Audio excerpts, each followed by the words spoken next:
nó cá nhá rồng sọt trâu ít trồng nhiệt gì cái tin ninh trà mong mỏ chua sẽ đời nó nó cú yếu lò thả cho ít cha xó sự mới tụi ti lao nửa thiên nửa cho phong dư là hậu đê hậu chợ chè chè lì tàu ta lúc nên cho xia là vì khó đê khó chợ sư do linh đã sẽ đời ở tàu chè khó hậu đê hậu chợ tàu cá nó sẽ đời nó cú bé một say ra xó sự nó nữa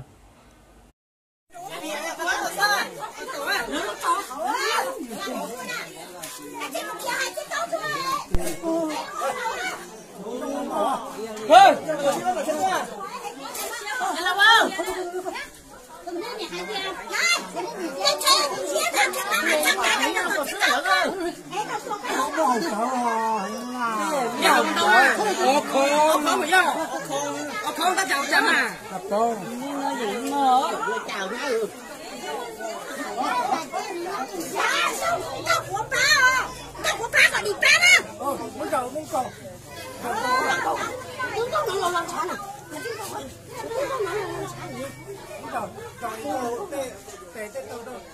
cho cái tiền lớn, sao vậy nữa? Đây cái nó mua mà, nhá sao vậy nó lần sau nhá.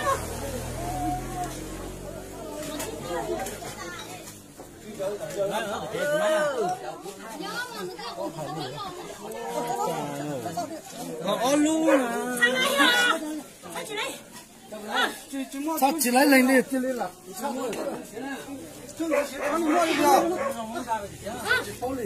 Thôi làm gì lấy đi à? Nó sẽ có làm đâu từ từ đi này, cái lo thay ta, nó cũng không tiền đâu ta rồi. Lấy đâu lấy? Chị tham cái gì thôi mà? Chùa tham tới rồi.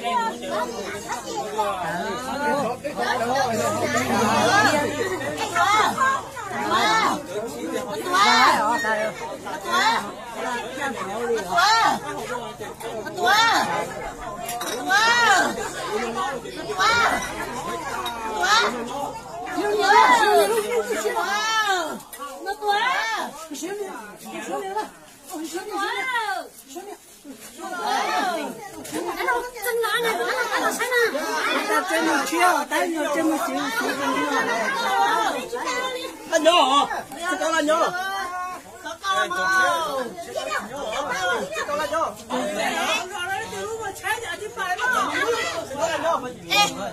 Chú đây, và chú tất cả chính đời em cái cá tu nè, mà hai cậu ơi. Wow, cha hình chị xía ta, ta nè. Trời ơi, chị xía ta đây. Chị thay cô, của xía ta liền. Ba chờ rồi, chị đọc cả tiền đó.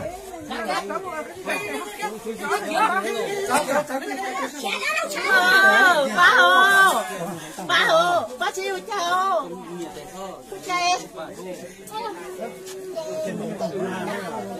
Mấy lúc hỏi thật cho mình đi được chứ.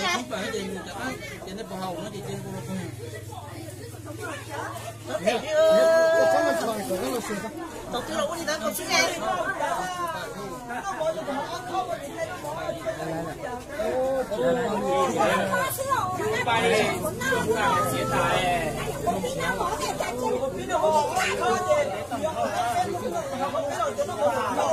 Đúng rồi.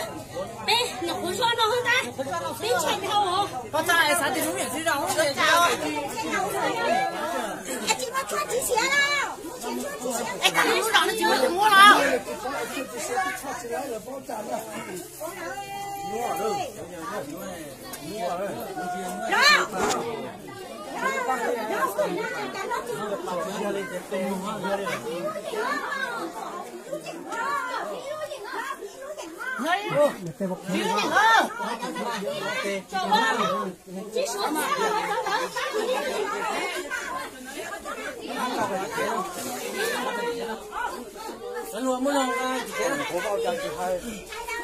Ê, thằng con con đánh nè.